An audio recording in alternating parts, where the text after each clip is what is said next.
अस्सलाम वालेकुम दोस्तों, मैं तंजीम अहमद इसका फार्मेसी पे एक बार फिर से आपका स्वागत है। चैनल पर अगर आप नए हैं तो चैनल को सब्सक्राइब कर लीजिए, वीडियो को लाइक कर दीजिए। आइए स्टार्ट करते हैं। इंटीग्यूमेंट्री सिस्टम के अंतर्गत आपका स्किन आता है। अब ये इंटीग्यूमेंट्री सिस्टम क्या होता है, तो अगर इसको हम संधि विच्छेद करते हैं तो देखेंगे पाएंगे कि इंड मतलब होता है होल, गुमेंट मतलब होता है बॉडी कवरिंग, मतलब पूरी बॉडी को जो कवर करता हो वो आपका इंटीग्यूमेंट्री सिस्टम आता है। अब इसमें ऑर्गन्स कौन से हैं, जैसे आपके स्किन होते हैं, आपके हेयर हो गए, आपके नेल्स हो गए और वेरियस ग्लैंड जो स्किन में प्रेजेंट होती हैं। ये सारी चीज़ें मिला के इंटीग्यूमेंट्री सिस्टम फॉर्म करती हैं। बात आ गई समझ में। तो स्किन और स्किन के एसेसरी स्ट्रक्चर्स जैसे हेयर नेल्स की हमने बात की। ह्यूमन स्किन क्या काम करती है, ये बॉडी को बाहर से कवर करने का काम करती है, आउटर कवरिंग करती है बॉडी को। ये आपका लार्जेस्ट ऑर्गन होता है इंटीग्यूमेंट्री सिस्टम का, मतलब ह्यूमंस में लार्जेस्ट ऑर्गन आपका कौन सा है, स्किन कहलाता है। अब इसका काम क्या है, मेनली ये आपके बॉडी को टेम्परेचर को कांस्टेंट बनाए रखता है, प्रोटेक्ट करता है बॉडी को, और सेंसरी इन्फॉर्मेशन भी ये प्रोवाइड करता है। जो भी सराउंडिंग्स इसको इन्फॉर्मेशन मिल रही है, क्या चल रहा है, वो सारी इन्फॉर्मेशन ये प्रोवाइड करने का काम करता है थ्रू नर्व्स। अब इसमें स्किन से रिलेटेड अगर उसके ट्रीटमेंट की बात करते हैं या उसके डिसऑर्डर की स्टडी करने की बात करते हैं, डायग्नोसिस करने की बात करते हैं, तो ये जो स्टडी की जाती है ये आपके डर्मेटोलॉजी कहलाती है।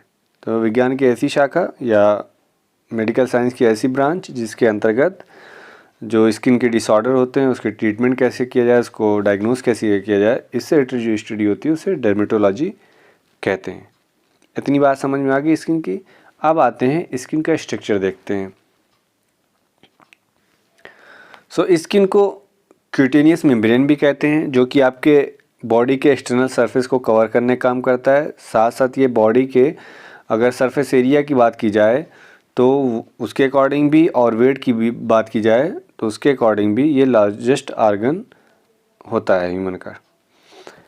ये आपका तकरीबन 2 स्क्वायर मीटर एरिया को कवर करता है और 4.5 से 5 किलो इसका तकरीबन वज़न होता है। अगर टोटल बॉडी वेट हम देखें तो उसका 16% वेट अकेले ही आपका स्किन कंज्यूम करता है।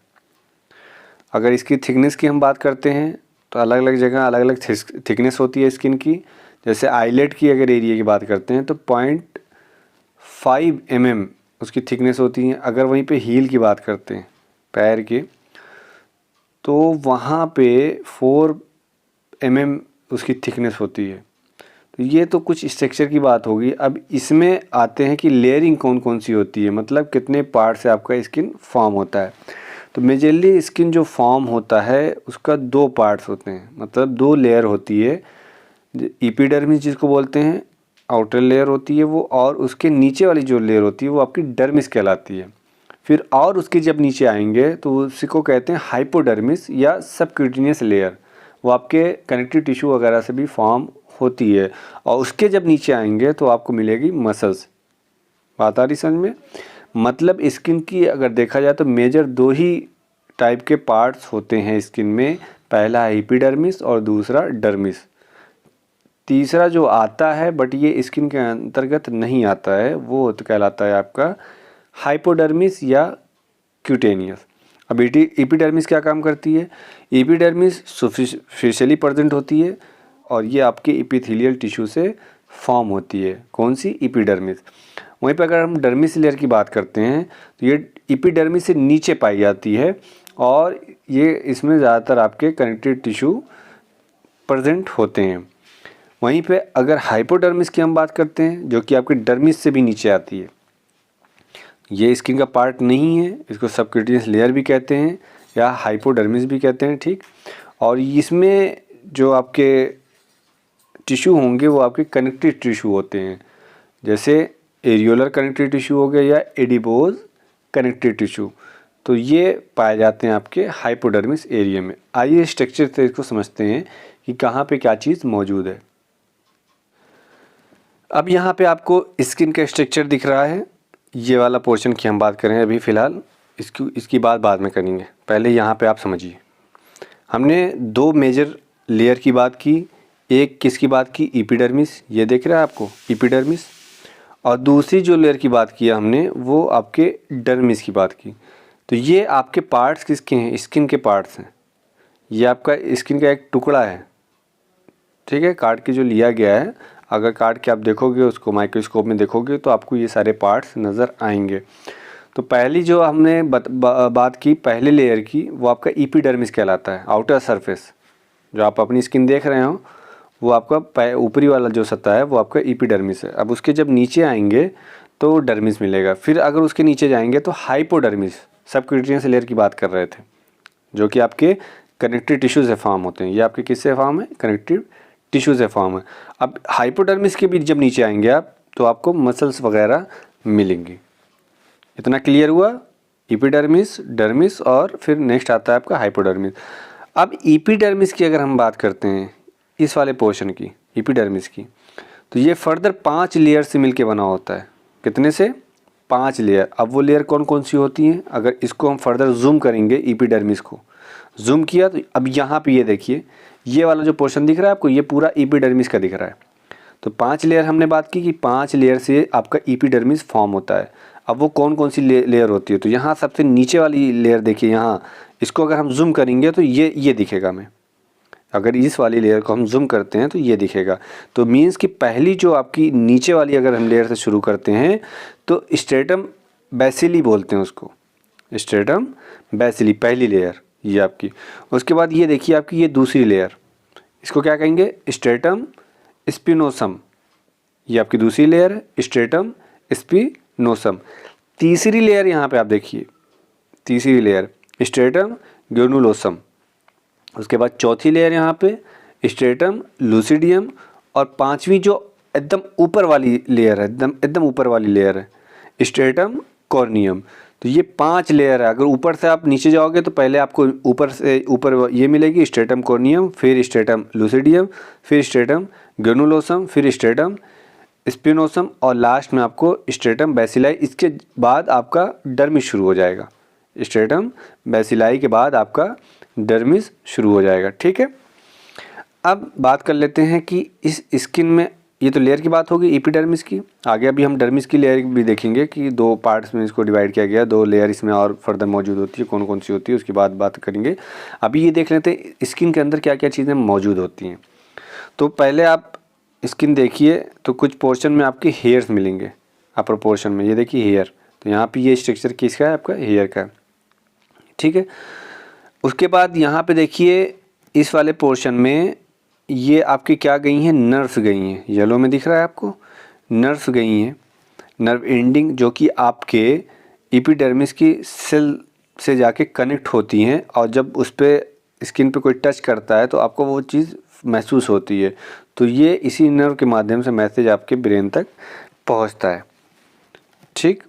यहाँ पे आप ये देख रहे हैं, ये इसको क्या कहते हैं? आपका हेयर बल्ब भी कहते हैं या हेयर रूट भी कह सकते हैं आप। यहाँ पे हेयर फॉलिकल ये वाला पोर्शन आपको दिख रहा है, ठीक। और यहाँ पे देखिए इरेक्टर पिली मसल्स लिखा हुआ है, इरेक्टर पिली मसल्स, ये वाली मसल्स, ठीक है, ये मसल्स। और ये देखिए यहाँ पे कनेक्टेड है। तो जब आपका गूज़बम्प होता है, मतलब रोंगटे खड़े हो जाते हैं, कैसे खड़े होते हैं? जब ये मसल आपकी कॉन्ट्रैक्ट करती है, इरेक्टर पिली मसल आपकी जब कॉन्ट्रैक्ट करती है तब गूज़बम्प कॉज होता है, मतलब आपके रोंगटे खड़े हो जाते हैं। ये इसी मसल के कारण होता है। और भी इसमें क्या क्या चीज़ें पाई जाती है? अच्छा, एक चीज़ और ध्यान रखिएगा, डर्मिस में ये सारे आपके स्वेट ग्लैंड्स यहाँ पे मौजूद हैं। 2 टाइप की आपकी ग्लैंड्स यहाँ पे मौजूद होंगी।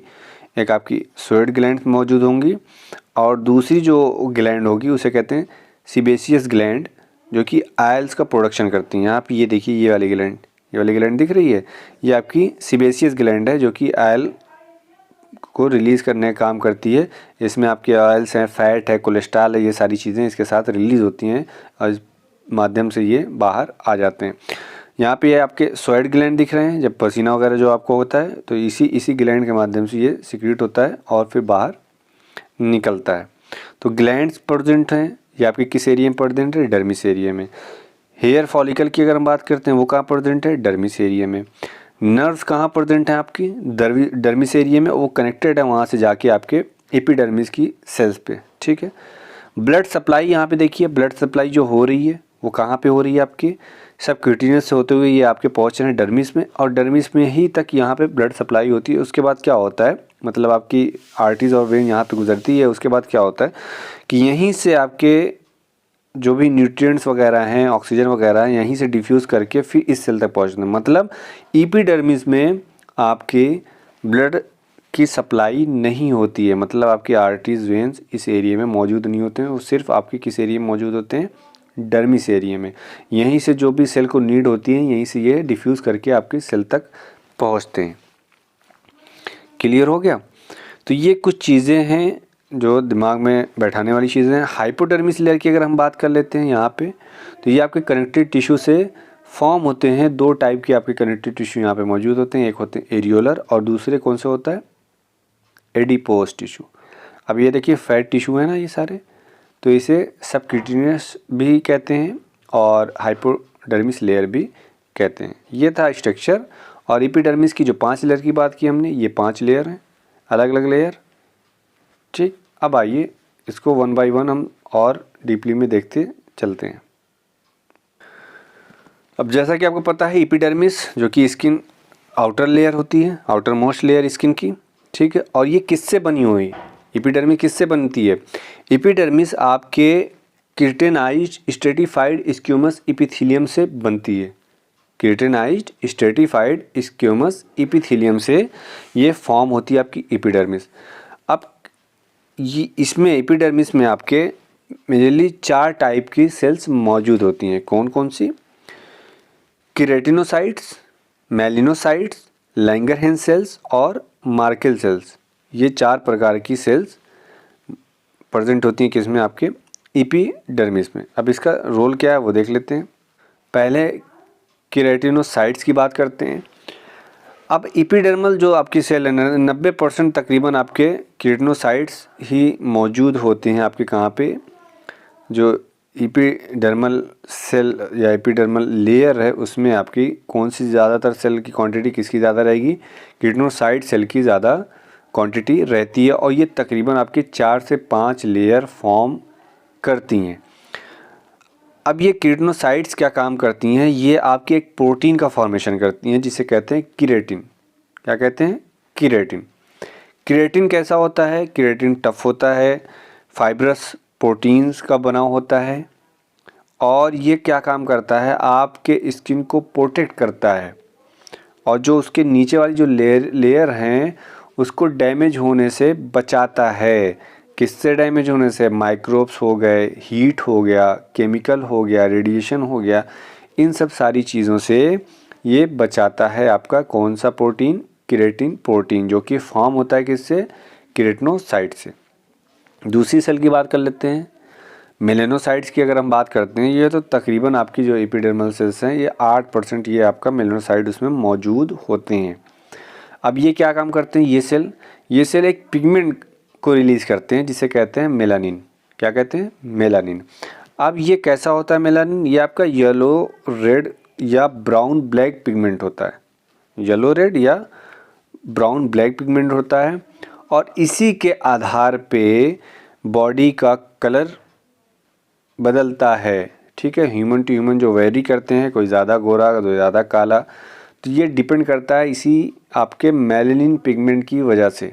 अब मेलानिन का और अहम रोल क्या है? मेलानिन क्या काम करता है? अल्ट्रावायलेट रेड्स को एब्जॉर्ब करने का काम करता है, ठीक है। तो सिर्फ ये कलर ही का नहीं, ये अल्ट्रावायलेट रेड को एब्जॉर्ब भी कर सकता है। तीसरी जो सेल इसमें आपके एपिडर्मल लेयर में पाई जाती है वो आपकी होती है लैंगरहैंस सेल, जो चूँकि फॉर्म होती है आपके रेड बोन मैरो में, और वहाँ से फिर ये माइग्रेट करके आपके एपिडर्मिस एरिया में पहुँचती है। इसका मेन काम क्या है? इम्यून रिस्पॉन्स शो करना। क्या करना है, इम्यून रिस्पॉन्स शो करना। जैसे आपकी डेंड्राइट सेल वगैरह मौजूद भी होती हैं और ये क्या काम करती हैं कि जो भी फॉरेन पार्टिकल्स वगैरह आते हैं उसको तोड़ने का काम करती हैं। तो लैंगर अब मार्कर सेल की अगर हम बात करते हैं तो ये भी कम अमाउंट में मौजूद होते हैं एपिडर्मल सेल में और तकरीबन ये लास्ट वाले पोर्शन में मौजूद होते हैं। इसका भी काम तकरीबन वही होता है, प्रोटेक्शन करने का। तो ये आपकी 4 मोटी मोटी या मेजर सेल की अगर हम बात करते हैं तो ये 4 टाइप की सेल्स एपिडर्मिस एरिया में मौजूद होती हैं। ठीक, अब आते हैं डर्मिस को देख लेते हैं। दूसरी जो मेजर लेयर आएगी वो आपकी डर्मिस आएगी। तो एपिडर्मिस के बाद दूसरी लेयर आपकी डर्मिस आती है, second deep layer of skin. अब ये किससे बना होता है, तो तकरीबन इसमें आपके कनेक्टिव टिश्यू की मात्रा ज़्यादा रहती है। जैसे आपके ब्लड वेसल्स, आपके नर्व्स, ग्लैंड्स, हेयर फॉलिकल्स, ये सारी चीज़ें डर्मिस में मौजूद होती हैं। ठीक है,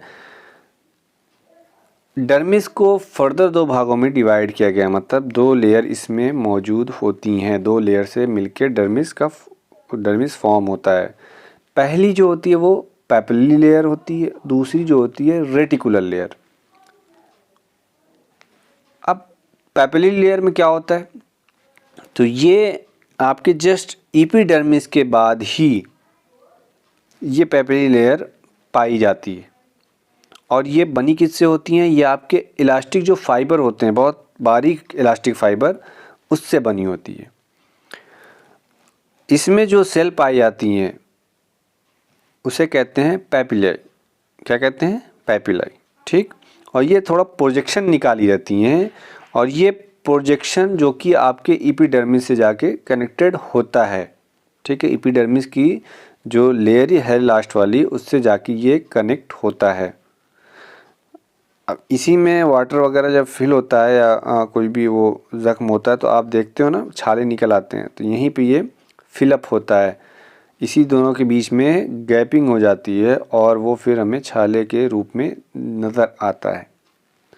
दूसरी लेयर की अगर हम बात करते हैं रेटिकुलर लेयर की, तो ये आपकी पैपिलरी लेयर के नीचे और सबक्यूटेनियस लेयर के ऊपर पाई जाती हैं। पैपिलरी लेयर जहाँ ख़त्म हुई उसके बाद आपकी रेटिकुलर लेयर शुरू हो जाएगी। ठीक, और रेटिकुलर लेयर के नीचे आपका हाइपोडर्मिस जिसकी हम बात कर रहे हैं या सबक्यूटेनियस लेयर की बात करते हैं वो पाई जाती हैं। ये किससे बना होता है, तो ये आपके टफ कोलेजन फाइबर से बना होता है और इसमें आपके फाइब्रोब्लास्ट भी पाए जाते हैं और कुछ इलास्टिक फाइबर भी मौजूद होते हैं किसमें, रेटिकुलर लेयर में।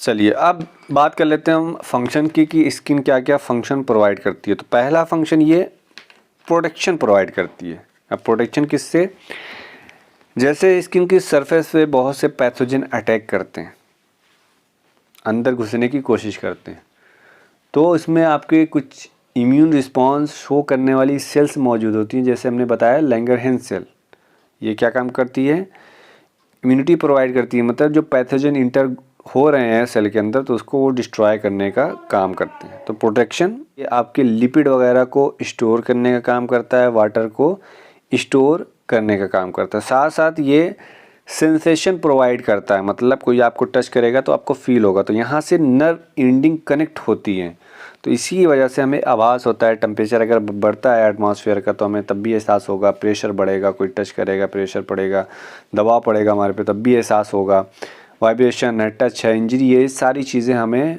प्रॉपर वे में एहसास होता रहता है, इसका महसूस होता रहता है। किसके माध्यम से, स्किन से ही आपके अटैच्ड होते हैं या नर्व एंडिंग यहाँ पे मौजूद होती हैं उसी वजह से। तो ये आपके सेंसेशन भी प्रोवाइड करते हैं। ठीक है, वाटर लॉस को रोकने का भी ये काम करते हैं, कंट्रोल करते हैं कि वाटर लॉस ना हो इवापोरेशन के माध्यम से। जब नीड होती है तभी ये आपके बॉडी से आपके स्वेट निकालते हैं और जब नीड नहीं होती है तो उसको प्रिजर्व करने का काम करते हैं, रोकने का काम करते हैं। साथ साथ ये थर्मो रेगुलेशन भी प्रोवाइड करते हैं। अब थर्मो रेगुलेशन क्या होता है, मतलब इन्वायरमेंट का जो टेम्परेचर है आप देखते हैं वेरी करता है ना, गर्मियों में कुछ टेम्परेचर रहता है, ठंडियों में कुछ, तो बॉडी का एक कांस्टेंट टेम्परेचर बना रहना चाहिए। एटमॉस्फेयर के साथ साथ अगर उसका बढ़ा और घटा तो समस्या उत्पन्न हो जाएगी। तो बॉडी अल्टीमेटली कंट्रोल करती है, मतलब टेम्परेचर को कांस्टेंट बनाए रखती है। तो यहाँ पे स्किन का अहम रोल होता है। कैसे? अगर बॉडी का एटमॉस्फेयर का टेम्परेचर बढ़ रहा है, इट्स मीन कि बॉडी का बढ़ेगा। तो बॉडी के टेम्परेचर को कूल करने के लिए आपका एक ग्लैंड मौजूद होता है, स्वेटिंग ग्लैंड जिसकी हम बात करते हैं। तो वो स्किन क्या प्रोड्यूस करती है? स्वेट प्रोड्यूस करती है, जिसकी वजह से हमारी बॉडी की सरफेस पे कूलिंग इफेक्ट आता है। साथ साथ जो हमारी ब्लड की कैपिलरीज है वो भी डायलेट हो जाती हैं। इसकी वजह से क्या होता है कि जो टेम्परेचर एलिवेट हो रहा था बॉडी का, वो नॉर्मल अवस्था में आ जाता है। ऐसी अगर ठंडियों में हम बात करते हैं तो वहाँ पे हमें बहुत ज़्यादा गर्मी की आवश्यकता होती है। जो तो नियर बाय जो फैट होते हैं वो आपके हीट प्रोवाइड करते हैं। साथ साथ हमारी जो यहाँ पे स्वेट वाला सीन था वो कम हो जाता है, और हमारी जो ब्लड वेसल होती हैं वो कॉन्स्ट्रिक्ट हो जाती हैं। इसकी वजह से हीट बाहर प्रॉपर बॉडी से नहीं निकल पाती है और बॉडी में रिमेन रहती है, हमारे बॉडी का टेम्परेचर मेंटेन रहता है। और क्या काम करता है ये? आपके विटामिन डी के सिंथेसिस में इसका अहम योगदान होता है स्किन का। इसीलिए डॉक्टर्स वगैरह क्या कहते हैं कि धूप लेना ज़रूरी है कुछ टाइम तक। तो विटामिन डी की सिंथेसिस के लिए कुछ प्रिकर्सर होते हैं बॉडी में, उसका एक्टिव होना ज़रूरी है। और वो एक्टिव कब होते हैं? जब सनलाइट में आप बैठोगे या उसके संपर्क में आओगे और वो यूवी रेज़ के माध्यम से वो प्रिकर्सर एक्टिव होते हैं, और फिर वो उससे आपका विटामिन डी सिंथेसिस होता है बॉडी में। साथ साथ विटामिन डी के एब्जॉर्प्शन में भी इसका अहम योगदान होता है। तो स्किन जब सनलाइट के संपर्क में आती है तभी ये सारी फंक्शनिंग होती है। तो ये थे आपके स्किन के ओवरऑल फंक्शन की क्या क्या फंक्शन। हो वीडियो अच्छी लगी है, अगर अच्छी लगी हो तो लाइक कीजिए, चैनल को सब्सक्राइब कीजिए, वीडियो को शेयर कीजिए।